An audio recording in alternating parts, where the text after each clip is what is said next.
Assalamualaikum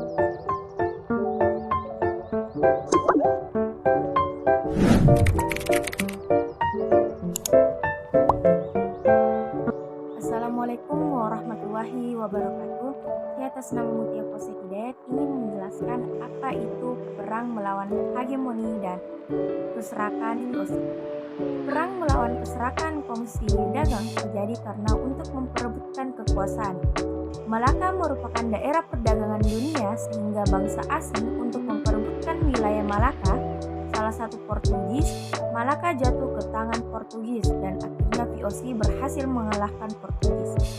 Portugis masuk ke Pulauan Maluku dan pencarian aktivitasnya di Ternate dan persaingan antara Portugis dan Spanyol karena kapal Portugis menembaki junjung dari Belanda yang membeli cengkeh di Tidore pada Sultan Agung Fritz J. Sion terjadi karena Sultan Agung ingin mempersatukan seluruh tanah Jawa dan mengusir kekuasaan asing dari bumi Nusantara. Tetapi tindakan VOC yang terus tanpa kehendak untuk melakukan monopoli perdagangan membuat para pedagang pribumi mengalami kemunduran. Oleh karena itu, Sultan Agung merencanakan serangan ke Batavia. Pada perlawanan Banten, terjadi persaingan antara Banten dan Batavia memperebutkan posisi sebagai bandar perdagangan internasional. Oleh karena itu, masyarakat Banten sering mengalami serangan-serangan terhadap VOC. Pada uraian di atas menunjukkan salah satu perlawanan terhadap kezaliman dan dominasi asing yang menjajah bumi Nusantara ini. Kekuatan pertahanan itu telah menjadi martabat bangsa dan membuat penderitaan rakyat, sehingga perlawanan itu terjadi di berbagai daerah. Pada uraian di atas menunjukkan salah satu perlawanan terhadap kezaliman dominasi asing yang menjajah bumi Nusantara ini. Kekuatan pertahanan itu telah menjadi martabat bangsa dan membuat penderitaan rakyat sehingga perlawanan itu terjadi di berbagai daerah. Pada uraian itu menunjukkan salah satu perlawanan terhadap kezaliman dan dominasi asing yang menjajah Nusantara ini. Kekuatan pertahanan ini telah menjadi martabat bangsa dan membuat penderitaan rakyat sehingga perlawanan ini terjadi di berbagai daerah. Yang terjadi pada Perang Aceh versus Portugis dan VOC, langkah-langkah Aceh dalam menghalau tentara Portugis yang pada Maluku mengangkat senjata yang terjadi dengan adanya penjajahan Sargoso perjuangan Sultan Agung. Pada perlawanan Sultan Agung versus J. Sion, alasan mengapa Sultan Agung merencanakan serangan ke Batavia yang terjadi pada perlawanan Banten. Pembatasan masalah berikut ini merupakan aspek-aspek yang menjadi fokus makalah, yaitu Aceh versus Portugis dan VOC, Maluku angkat senjata, Sultan Agung versus JP Sion, dan perlawanan Banten. Perlawanan Goa, rakyat Riau angkat senjata, orang-orang Cina berontak perlawanan penggerangan Mangkubumi dan Mansai. Rumusan masalah berdasarkan latar belakang tersebut, permasalahan yang dibahas dalam masalah ini adalah sebagai mengetahui apa yang terjadi pada Perang Aceh versus Portugis dan VOC, dan mengetahui langkah-langkah Aceh dalam menghalau tentara Portugis. Pengetahuan apa yang terjadi di Maluku angkat senjata, mengetahui apa yang terjadi dengan adanya perjanjian Saragossa, dan pengetahuan perjuangan Sultan Agung pada perlawanan Sultan Agung versus J. Sion. Mengetahui alasan mengapa Sultan Agung merencanakan serangan ke Batavia, mengetahui apa yang terjadi pada perlawanan Banten. Untuk mengetahui kejadian-kejadian apa saja terjadi pada saat Perang Aceh versus Portugis dan VOC, Maluku angkat senjata, perlawanan Sultan Agung versus J. Sion, dan perlawanan Banten. Permusuhan antara Portugis dengan Aceh disebabkan oleh ketidaksukaan atau rasa iri terhadap Aceh yang berkembang pesat menjadi pusat perdagangan, sehingga Portugis ingin menghancurkan Aceh. Dalam menghadapi serangan Portugis, rakyat Aceh melakukan beberapa upaya perlawanan terhadap Portugis, antaranya yaitu yang pertama, melengkapi kapal dengan Aceh dengan meriam dan prajurit. Yang kedua, bantuan sejumlah tentara dan beberapa ahli dari Turki pada tahun 1567. 3. Bantuan dari Palikut Jepara Portugis dan Aceh. Saling serangan dampak yang harus diterima. Dari rangkaian tersebut, antara lain, hubungan Aceh dan Portugis memburuk. Portugis tetap tidak bisa menguasai Aceh dan begitu juga Aceh tidak dapat mengusir Portugis dari Malaka. Maluku angkat senjata. Perlawanan yang terjadi di Maluku pada tahun 1529 yang dikenal oleh tokoh-tokohnya A. Sultan Khairun, B. Sultan Babuluh, dan C. Pangeran Nuku. Perang ini terjadi karena kapal-kapal Portugis menembaki Jungjung dari Banda yang akan membeli cengkih di Tidore. Upaya yang dilakukan dalam perlawanan ini adalah dibentuknya perjanjian damai, yakni Perjanjian Saragossa pada tahun 1534 mempersatukan rakyat Maluku termasuk Ternate dan Tidore untuk membangun perlawanan besar-besar terhadap Portugis. Dampak yang disebabkan dalam perlawanan ini adalah terbunuhnya Sultan Khairun saat pelaksanaan daerah dengan pelaksanaan Portugis di Banteng, Sao Paulo, dan dibentuknya kebijakan monopoli rempah-rempah yang disertai dengan pelayaran hongi. Sultan Agung versus GP Sion. Perang ini terjadi pada tahun 1628 sampai dengan 1629 di Batavia. Perang ini melibatkan banyak tokoh, diantaranya adalah Sultan Agung, Baureksa, Kiai Dipati Mandorejoi, Dipati Ukur, Siranganu, Kiai Dipati Jumina. Perang ini disebabkan sikap Sultan Agung yang sangat mendukung keberadaan VOC Jawa, serta tindakan VOC yang terus tanpa kehendak untuk monopoli perdagangan membuat para pedagang pribumi mengalami kemunduran. Upaya yang dilakukan dalam pertempuran ini adalah pasukan Mataram berusaha membangun pos pertahanan Sultan Agung, meningkatkan jumlah kapal dan senjata. Perang ini memiliki dampak tersendiri, diantaranya Tumenggung semakin lemah dan ditarik kembali ke Mataram. VOC semakin berambisi untuk terus bebas segala monopoli dan pengaruhnya di daerah jajahan. Perang ini tidak meninggalkan bukti penunggalan apapun. Perlawanan Banten. Perlawanan terhadap keserakan kongsi dagang juga terjadi di daerah Banten pada tahun 1619 sampai dengan 1750 dengan nama pemberontakan Perlawanan Banten.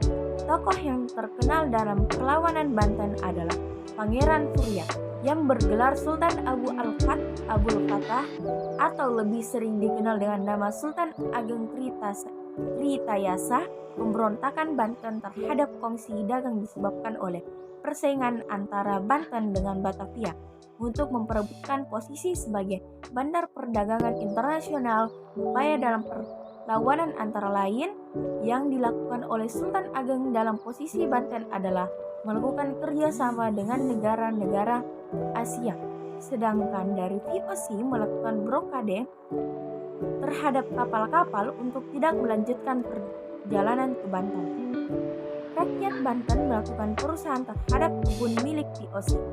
VOC Banten membangun Banten Noorderwijck sebagai Banten pertahanan. Dampak dari perlawanan tersebut adalah ditangkapnya Sultan Ageng pada tahun 1683 dan meninggalnya pada tahun 1692. Yang kelima, Perlawanan Goa bertepatan di Makassar pada tahun 1616 yang dipimpin oleh Sultan Hasanuddin. Terjadinya perlawanan di Goa adalah karena dengan melihat peran dari posisi yang strategis, VOC berusaha keras untuk mengendalikan Goa dan menguasai pelabuhan Somboaku serta menerapkan monopoli perdagangan. Kapten kapal VOC Enkhuizen menculik beberapa bangsawan Goa. Dalam peristiwa itu jatuh beberapa korban. Ini mendambakan orang Makassar terhadap VOC, upaya perlawanan Goa adalah VOC melakukan blokade terhadap pelabuhan Sembo-Oku, tetapi gagal karena perahu-perahu Makassar yang berukuran kecil lebih lincah dan mudah bergerak pulau di antara pulau yang ada. Dampak perlawanan Goa adalah Goa harus menguasai hak monopoli. VOC, semua orang barat kecuali Belanda harus meninggalkan wilayah Goa. Goa harus membayar biaya perang, sisa peninggalan adalah banteng Rotterdam.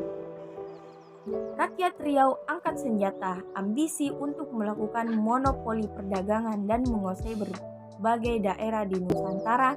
Kerajaan-kerajaan kecil semakin terdesak. Oleh pemaksaan monopoli dan tindakan sewenang-wenang dari VOC, perlawanan di Riau adalah perlawanan yang dilancarkan oleh Kerajaan Siak Siri Indapura. Raja Siak Sultan Abdullah Jalil Rahmat Shah memimpin rakyatnya untuk melawan VOC. Dalam suasana konfrontasi dengan VOC itu, Sultan Abdullah Jalil Rahmat Shah wafat. Sebagai diangkat pemain yang bernama Muhammad Abdullah Jalil Muzaffar Shah 1746 sampai dengan 1760. Pada tahun 1751 berkobar perang melawan VOC dengan cara membuat benteng pertahanan di sepanjang jalur yang menghubungkan Sungai Indragiri, Kampar sampai Pulau Guntung yang berada di muara Sungai Siak. Oleh karena itu, segera dipersiapkan kekuatan yang lebih besar untuk menyerang VOC. Raja Indra, Panglima Besar Tengku Muhammad Ali, dalam serangan ini diperkuatkan dengan kapal perang Harimau Buas yang dilengkapi dengan lancang serta perlengkapan perang sekutu. Dengan demikian, pasukan Siak sulit menembus benteng pertahanan itu. Namun banyak pula jatuh dari VOC sehingga bantuan kekuatan termasuk juga orang-orang Cina. Pertempuran hampir berlangsung 1 bulan melihat situasi yang itu.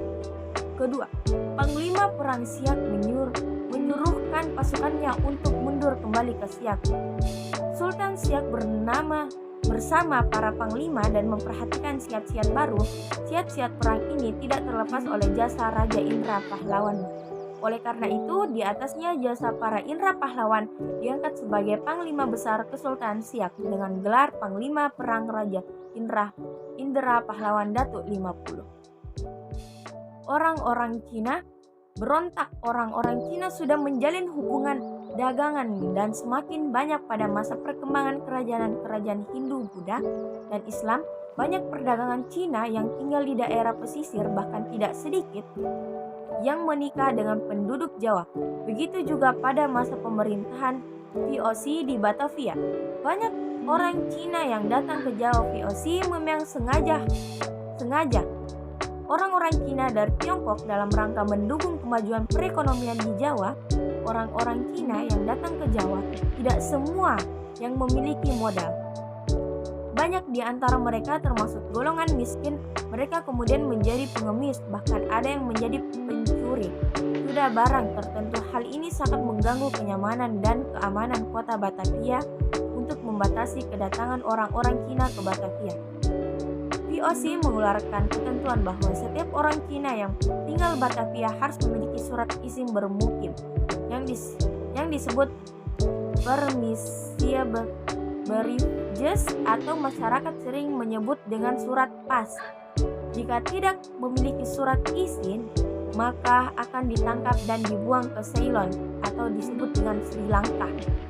Untuk di pekerjaannya di kebun-kebun milik VOC atau akan dikembalikan ke Cina, mereka diberi waktu 6 bulan untuk mendapatkan surat izin tersebut. Biaya untuk mendapatkan surat izin itu yang resmi Rp2 per orang, tetapi dalam pelaksanaannya untuk mendapatkan surat izin yang terjadi penyelewengan dengan membayar lebih mahal. Tidak hanya Rp2 menghasilkan banyak yang tidak mampu memiliki surat izin tersebut. VOC bertindak tegas. Orang-orang Cina yang tidak memiliki surat izin bermukim ditangkapi, tetapi mereka banyak yang dapat diambil sendiri keluar kota. Mereka kemudian membentuk gerombolan yang mengacaukan VOC di Batavia. Pada suatu ketika tahun 1740 terjadi kebakaran di Batavia. VOC melihat peristiwa ini sebagai gerakan orang-orang Cina yang akan melakukan pemberontakan. Oleh karena itu, para serdadu VOC mulai beraksi dengan menyapu memasuki rumah-rumah orang Cina, kemudian melakukan pembunuhan terhadap orang Cina yang ditemukan di setiap rumah. Sementara yang berhasil meloloskan diri dan melakukan pemberontakan sebagai daerah misalnya di Jawa Tengah, salah satu tokoh yang terkenal ada Oi Pangko, atau kemudian dikenal dengan sebutan Kepanjang. Kemudian VOC melihat peristiwa ini sebagai gerakan orang-orang Cina yang akan melakukan pemberontakan. Oleh karena itu, para serdadu VOC mulai beraksi dengan menyapu memasuki rumah-rumah orang Cina dan kemudian melakukan pembunuhan terhadap orang Cina yang ditemukan di setiap rumah. Sementara yang berhasil meloloskan diri dan melakukan pemberontakan di berbagai daerah, misalnya di Jawa Tengah, salah satunya tokoh terkenal dengan Oi. Salah satu tokoh yang terkenal adalah Oi Pangko, atau kemudian dikenal dengan sebutan Kepanjang. Perlawanan yang terjadi pada abad ke-16, berbagai daerah yang ditunjukkan kepada Portugis, Spanyol, dan Belanda.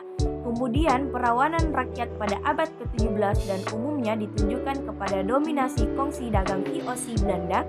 Perlawanan rakyat Indonesia dilatar belakangi karena tidak ada monopoli keserakahan dan intervensi politik dengan David et Impera dari pemerintahan kongsi dagang itu.